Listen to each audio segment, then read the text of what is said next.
Buenos días para todos. Mi nombre es Cristian Ancinieja, yo soy el docente de biología del Grupo Educativo Solar. En el día de hoy estamos en la clase interactiva de biología. Entonces vamos a empezar con la primera definición, que es la célula, ¿cierto? ¿Y qué es la célula? Bueno, la célula es la unidad estructural y funcional de todo ser vivo. No debemos olvidarla porque es muy importante para las pruebas de esta definición.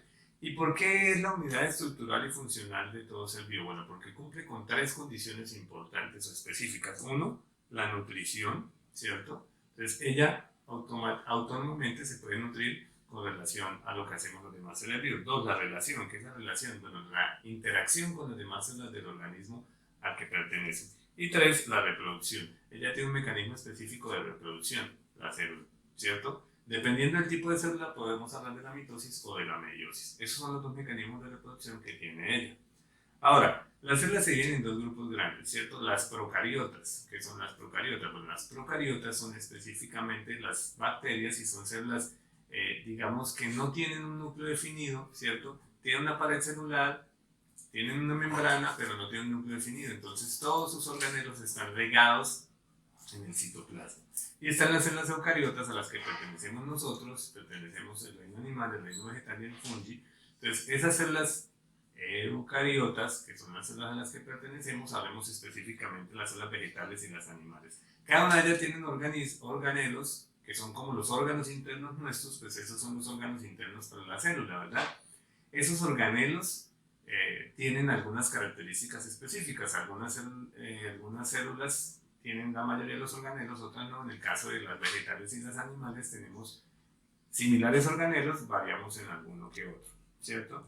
Ahora, específicamente, acá estamos viendo una imagen donde nos habla de la distribución de esos organelos, ¿cierto? Estamos comparando una célula eucariota con una procariota. Vemos que los organelos se pueden determinar, ver específicamente. Por ejemplo, ahí estamos viendo una mitocondria, está el aparato de Golgi, está el núcleo como tal y el ADN nuclear aquí en esta parte, está el retículo endoplasmático, mientras que en una célula de tipo procariota, es una célula bacteriana, todo está regado, no se puede interpretar. De pronto encontramos el ADN ahí sin membrana nuclear, algunos ribosomas. Esas son específicamente algunas de las cosas que caracterizan y nos diferencian a cada una de las células. Recordar que las bacterias son los únicos seres vivos en este planeta por el momento, ¿cierto?, que tienen un proceso de respiración de dióxido de carbono. Algunas veces tenemos la mala idea, por ejemplo, en el caso de nosotros, que las plantas respiran dióxido de carbono. No, las plantas hacen el proceso de fotosíntesis utilizando el dióxido de carbono, pero ellas no respiran dióxido de carbono. Ellas respiran igual que nosotros oxígeno y expulsan dióxido de carbono. Lo que pasa es que ellas tienen dos procesos vitales importantes, ¿cierto? Entonces, y los hacen en dos fases, una que se llama fase lumínica, donde aprovechan toda la luz solar para hacer la fotosíntesis y poder crear su propio alimento, y otra que se llama fase oscura, que es cuando la luz solar ya está baja. Entonces ahí sí hacen los demás procesos, incluyendo el proceso de respiración, ¿cierto? Ahora, aquí estamos viendo un ejemplo de una bacteria, ¿cierto?, que es una célula procariota, y vemos que entonces lo que les decía, la membrana la tienen, pero los organelos están regados por todo el citoplasma. ¿Sí? Esta bacteria tiene un flagelo, o sea, se puede desplazar y tiene una cápsula. El componente principal de la pared celular de una bacteria normalmente se llama peptidoglucanos. Entonces es como grasas y azúcares que hacen que ella pues pueda ayudar a retener o detener todo lo que quiera ingresar a este tipo de células o de microorganismos como tal.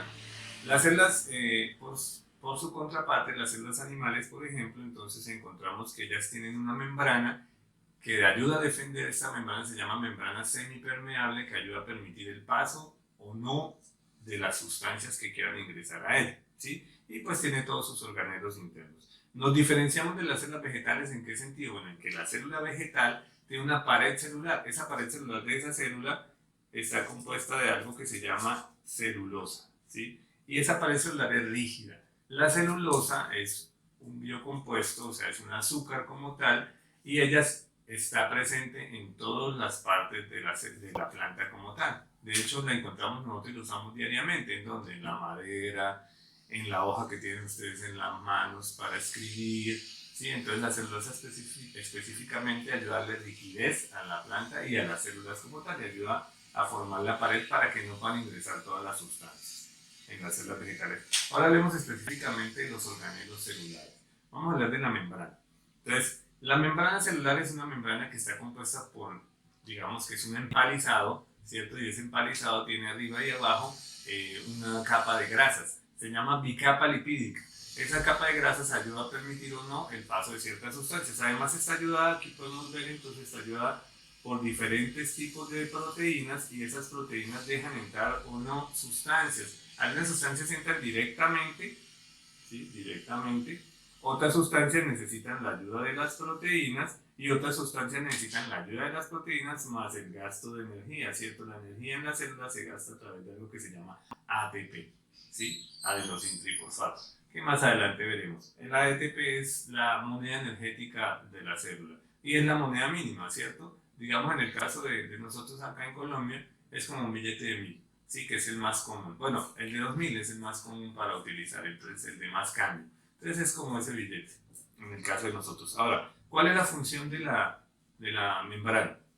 La función de la membrana es permitir o no el paso de sustancias. Entonces, ya les decía, algunas entran muy fácil, ¿cierto? Otras sustancias necesitan ayuda de esas proteínas para poder pasar y algunas inclusive ayudan, hacen que se gaste energía para poder hacer ese tipo de pasos, ¿cierto? Entonces la función principal es esta. Ahora, el núcleo celular, ¿cierto? El núcleo es el rector de la célula, o sea, es el que maneja todas las funciones. Este núcleo a su vez internamente tiene, bueno, primero está rodeado por una membrana, ¿cierto? Que hace que se separe de los demás organelos que tiene ese citoplasma el citoplasma como tal, y internamente entonces tiene el material genético y tiene un nucleolo. Ese nucleolo normalmente está asociado a fabricar ciertos componentes para los procesos celulares y el núcleo es el encargado de manejar todas las funciones de la célula, ¿sí? Ahora, el retículo endoplasmático. Cuando hablamos del retículo endoplasmático es interesante, bueno, él está envolviendo el núcleo, es como una serie de canales, parece como un laberinto, ¿cierto? Hay dos tipos de retículo endoplasmático, uno que se llama retículo endoplasmático rugoso, otro que se llama retículo endoplasmático liso. Cuando hablamos del retículo endoplasmático rugoso, él se llama rugoso porque tiene dentro de sus canales internos, ¿sí? Dentro de sus canales internos tiene ribosomas y esos ribosomas le ayudan al proceso de síntesis de proteínas. O sea, el retículo endoplasmático rugoso ayuda al proceso de síntesis de proteínas y a empaquetar esas proteínas como tal. Y el liso, que más parecen como una especie de tubos de esponjas marinas, ese retículo endoplasmático liso se encarga de hacer ese mismo proceso pero con las grasas o los lípidos como tal. Está el complejo del aparato de Golgi, que también es una serie de canales, y ese complejo aparato de Golgi tiene una función específica y es ayudar al proceso de transporte o de sacar, ¿cierto? Esas sustancias que se están creando por la célula para que ellas puedan interactuar con los demás organelos celulares y además puedan salir de la célula. Entonces de eso se encarga el aparato del complejo de Golgi, de ayudar a ese tipo de función. O sea, que la célula, que todo lo que se cree dentro de la célula pueda compartirse con las demás a través de la salida, ¿cierto? Los lisosomas, específicamente estos lisosomas hacen parte solo de las células animales, ¿sí? Entonces, las células vegetales no tienen lisosomas. Y la función principal de los lisosomas, hay diferentes tipos de lisosomas, entonces la función principal de ellos es ayudar a la digestión celular, ¿cierto? Entonces, es un proceso, digamos, celular que ayuda a degradar todas las sustancias que ingresen o que la célula necesite, ¿cierto? A través de la producción de enzimas, esas enzimas degradan esas sustancias y se conoce entonces como la digestión de la célula como tal. La mitocondria es una estructura importantísima en la mayoría de las células, entonces la mitocondria es una especie de frijolito, ¿cierto? Que tiene unos canales internos, dentro de esos canales tiene ribosoma, inclusive tiene material genético como tal. ¿Para qué están esas mitocondrias y esos canales? Bueno, la mitocondria cumple una función que es la producción de energía, ¿cierto? Energía. ¿Y por qué la producción de energía? Bueno, porque ella es la encargada de manejar, de desarrollar y de hacer que la célula pueda, por ejemplo, en el caso de los espermatozoides, pueda moverse. Entonces, la producción de energía. ¿Y cómo produce esa energía? A través de la respiración celular. O sea, ¿y qué es la respiración? Es el intercambio gaseoso de sustancias con el fin de obtener energía, ¿cierto? Entonces ella coge ese oxígeno y hace ese proceso, produce la energía, después de ahí sale el dióxido de carbono y lo sacamos a nuestra superficie, pero ella se encarga específicamente de eso. Entonces produce energía a través de la respiración. Los cloroplastos específicamente son organelos de las células vegetales, ¿cierto? Y se encargan de qué? Bueno, los cloroplastos son los que ayudan a la creación de la clorofila. Y la clorofila es una sustancia que ayuda al proceso de fotosíntesis. O sea, los cloroplastos son los organelos importantísimos en que de ayudarle a la planta para que ella pueda producir su propio alimento. Las vacuolas son en su mayoría el organismo más grande de todos, ¿cierto? Está presente en la mayoría de células vegetales, en algunos tipos de células animales, ¿cierto? Normalmente ocupa entre el 70 y el 90% del citoplasma, o sea, casi todo el citoplasma de una célula, o sea, casi toda la célula, y la función es el almacenamiento de sustancias. Normalmente la sustancia más importante es el agua, ¿cierto? Ayuda a almacenar grandes cantidades de agua que le sirve a las células para cumplir todos sus procesos. Los ribosomas son los encargados de ayudar o facilitar el proceso de creación de proteínas, ¿sí? Entonces ellos ayudan a la síntesis de proteínas, ¿cierto? Entonces, ¿cómo es la síntesis de proteínas? Bueno, utilizan el ARN para ese proceso, ¿cierto? Y ayudan a crear a través de los aminoácidos ese tipo de proteínas que necesitamos nosotros. Las proteínas son tan importantes para los seres vivos que nuestro cuerpo, a través de este proceso y con ayuda de los ribosomas, crea la mayoría de las proteínas. Las que no podemos crear nosotros, que son vitales, las tomamos de los alimentos. ¿Sí? ¿Qué alimentos? De los vegetales y de los animales como tal. El citoesqueleto es todo el cuerpo de la célula como tal, ¿cierto? Es el que rodea esa célula donde pertenece el citoplasma, ¿sí? Entonces el citoesqueleto es importantísimo porque es el que le da la estructura a la célula, tanto al animal como a la vegetal, ¿sí? Y es el que ayuda a mantener unido todo internamente, el que ayuda a mantener todos los organelos y nos ayuda a que nosotros pues podamos, nuestras células puedan cumplir todas esas funciones, ¿cierto? Al estar ahí, al permitir que no se salgan y que puedan estar atentas a desarrollar todo. En el caso de nosotros, de las células animales, tenemos algo que se llaman centriolos, que los centriolos, la función principal de ellos es ayudar al proceso de la división celular, ¿sí? Entonces, cuando la célula se duplica para hacer su reproducción como tal, por ejemplo, en el caso de la mitosis, los centriolos ayudan, digamos, a dar esos punticos para que la célula se pueda dividir y separar bien y quede bien la distribución de todos y cada uno de ellos. La pared celular, en el caso de las células vegetales, entonces es una pared doble, es una capa gruesa, rígida. Les decía que está compuesta por una sustancia que se llama celulosa. En el caso de las células vegetales, entonces ayuda a la estructura para que ellas puedan mantenerse y sostenerse dentro de cada uno de los tejidos leñosos, por ejemplo, que tienen las células, que tienen las plantas como tal. Vamos a ver algunos ejemplos de células humanas para entender más o menos cómo son. Sabemos que esas células son muy especializadas, cada una tiene específicamente una función, una forma definida y unas características especiales, ¿sí? Entonces, por ejemplo, están las células de los hepatocitos, que son las células del hígado, ¿cierto? La función principal de él es ayudar a las secreciones biliares, producción enzimática, para que hagamos un buen proceso de digestión. Entonces, esas células ayudan a eso ingresa al estómago y de ahí se hace el proceso de digestión como tal. Están los osteocitos, que son las células del tejido o las células encargadas de los huesos como tal, son las que ayudan a formar esa matriz ósea que luego se va a endurecer y va a darle la forma y la rigidez a nuestro esqueleto, ¿sí? Tenemos las neuronas, importantísimas, ¿no? Entonces las neuronas, hay diferentes tipos de neuronas. La mayor concentración de neuronas de nosotros está acá en nuestra cabecita. Esas neuronas, después de cierto tiempo, o sea, de crecer, desarrollarse y cumplir sus funciones, no se duplican, ¿sí? Esas neuronas, la mayoría de los tipos de neuronas no se duplican, quiere decir que van muriendo, pero hay otro tipo de neuronas que sí hace el proceso de duplicación como tal. Las neuronas se encargan de qué? Bueno, de hacer la sinapsis, de ayudarnos a nosotros, en el caso de los seres humanos, a razonar y en el caso de, además de interactuar con el medio, ¿sí? ¿Cómo interactuamos con el medio? Bueno, las neuronas son las que ayudan a que nosotros sintamos, ¿cierto? Son las encargadas del sistema nervioso como tal, sistema nervioso central y periférico. Ahora, les decía, la mayor acumulación está acá, pero también tenemos a través de nuestra columna, dentro de nuestra columna, está lo que se llama la médula espinal. Hay un tipo específico de neuronas que ayudan a que recibamos las sensaciones que tenemos nosotros. Otra célula, por ejemplo, son los enterocitos intestinales. Esas son las células cubitos, parecen dados, ¿cierto? Que tienen una serie de cilios o pelitos pequeños, y esos pelitos son los que ayudan a esos enterocitos. La función es ayudar a captar todos los nutrientes del proceso digestivo. A través de esos pelitos capturan esos nutrientes y van directo a nuestra sangre para hacer todo el proceso, ¿cierto? Está el músculo estriado. Hay diferentes tipos de músculos, son los que ayudan a dar sostén a nosotros, a nuestro cuerpo, ¿sí? Están las células sexuales, que vamos a mirar ahorita específicamente, y las células de la sangre, que vamos a mirar más específicamente más adelante. Ahora, tenemos otras células que normalmente la mayoría de la gente no las asocia, no las entiende, ¿cierto? Que son las células de los ojos, ¿sí?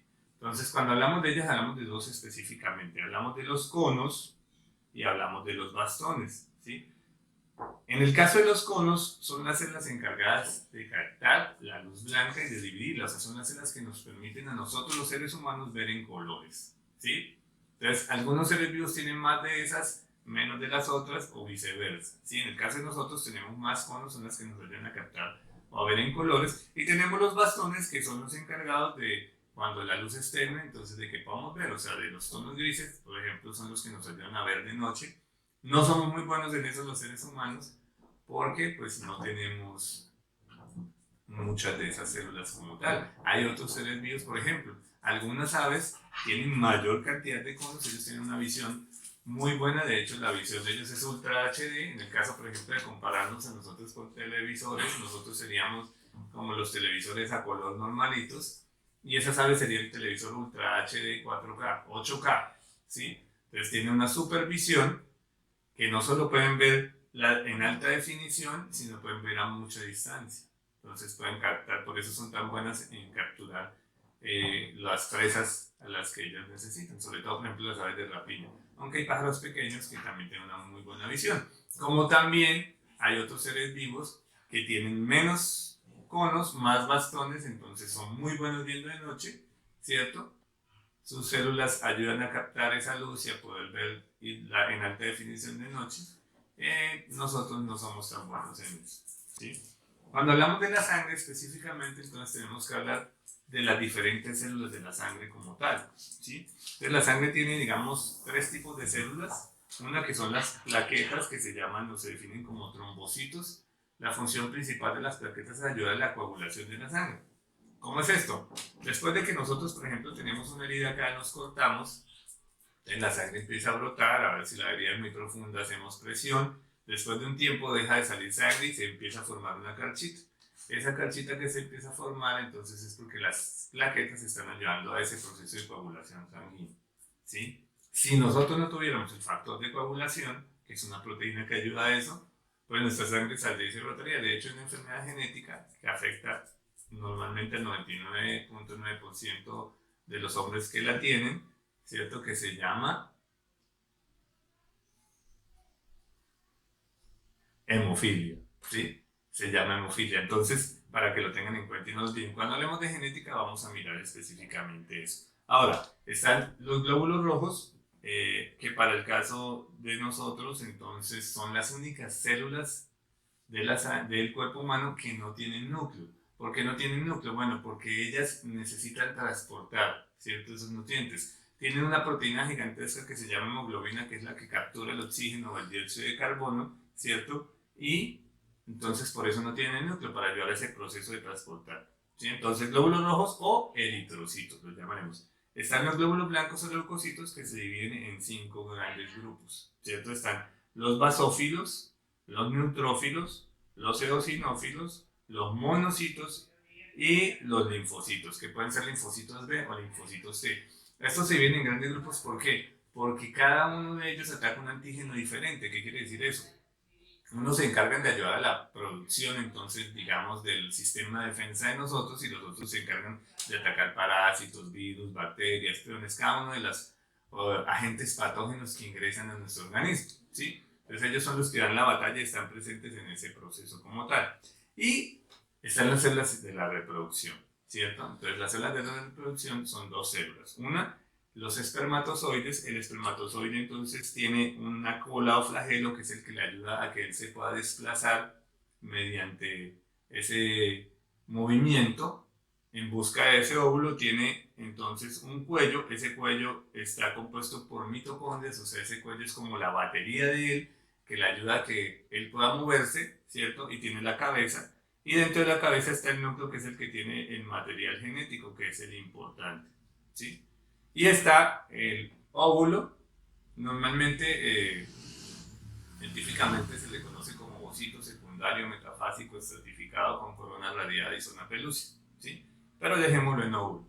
Entonces, ese óvulo, entonces, tiene a su alrededor un sistema de protección a través que se llama corona, a través de unos tipos de células cuadradas que hacen que no todo ingrese ahí, ¿sí? Entonces, tiene el citoplasma como tal y tiene el núcleo, que es donde está el material genético. Cuando el espermatozoide llega al óvulo, toca esta primera parte de la corona, entonces ellas se van abriendo paso para que, permitiendo la entrada de un solo espermatozoide, ¿sí? Para que ingrese, y a los demás pues los van bloqueando, ¿sí? Ese es como el escudo protector del óvulo como tal. Recordar que estas células son las únicas células del cuerpo humano que tienen la mitad de la información genética, o sea, solo tienen media información genética. Cuando hablamos de eso, ¿qué quiere decir? Normalmente todas las células del cuerpo humano, a excepción de estas, tienen 46 cromosomas, ¿sí? En el caso de las células sexuales, o sea, en el caso de los espermatozoides y de los óvulos, tenemos 23. ¿Por qué? Pues porque la unión de esos dan los 46 y forman el cigoto como tal, ¿sí? Que luego se va a transformar en otro ser vivo. Entonces, 23 y 23. Ellas hacen un proceso de reproducción diferente al de nosotros. En el caso de ellas se llama meiosis. Más adelante veremos mitosis y meiosis cuando hablemos de reproducción como tal. Entonces, entender que tienen solo la mitad de la información genética, o sea, 23 cromosomas. Nosotros tenemos 46 cromosomas que están en parejas o en parecitos, normalmente. Entonces son 23 pares, o sea, 46, y esas células solo tienen de a 23 cromosomas, ¿sí? En el caso de las células de los espermatozoides, lo que les decía, ellas entonces empiezan a seguir ese proceso, suben por el cuello uterino como tal, y empiezan a buscar el óvulo que va saliendo, dependiendo del ciclo menstrual de la mujer. Entonces el óvulo en un ciclo menstrual sale de la trompa izquierda, al siguiente sale de la derecha, se van turnando. Normalmente la mujer expulsa un óvulo, ¿sí? Normalmente la mujer expulsa un óvulo, uno solo, ¿cierto? Y los espermatozoides pues llegarán y se pelearán, ¿sí? Donde capturar, entonces normalmente se encuentra en la trompa de falopio, y ahí se hace el proceso, luego empieza a bajar para ubicarse en el útero como tal. Como les decía, solo uno puede penetrar, destruir esa capa de ese sistema de defensa, los demás no pueden ingresar ahí, ¿sí? Ahora, en el caso de los óvulos, las mujeres producen óvulos y todos los óvulos son X, ¿cierto? En el caso de los espermatozoides, nosotros producimos espermatozoides X y espermatozoides Y. Eso quiere decir que nosotros entonces en ese proceso genético somos los que determinamos, nuestros espermatozoides son los que determinan si va a ser XY para el hombre o XX para la mujer. Nosotros determinamos si va a ser una mujer a través de los espermatozoides. Los espermatozoides Y, que son los espermatozoides que determinan que vamos a ser hombres, son más sensibles. ¿Eso qué quiere decir? Que normalmente esos espermatozoides, si hay un cambio de temperatura en el conducto vaginal, o sea, si aumenta esa temperatura, se van a morir más fácilmente. Y si hay una disminución del pH, de la entrada del útero, del cuello uterino como tal, entonces también se van a morir. Son mucho más sensibles los espermatozoides Y, entonces eso hace que haya mayor posibilidad de que se generen mujeres. Por eso hay una diferencia un poquito notoria entre mujeres y hombres en este planeta como tal, debido específicamente a eso, a que los espermatozoides Y son mucho más sensibles que de nosotros. Y bueno, para terminar, y ahorita que estamos tan de moda con lo que tiene que ver con la pandemia que está ocurriendo, y ya que están en casa ustedes, entonces los virus, ¿no? Les dejo algunas inquietudes con relación a los virus. ¿Qué son los virus? ¿Cierto? ¿Son seres vivos? No son seres vivos. Algunos científicos determinan que no son seres vivos porque no cumplen las funciones vitales de los seres vivos y porque necesitan otro organismo para poder incubarse y desarrollarse. Otros científicos dicen, bueno, los parásitos hacen esas mismas cosas y son seres vivos como tal.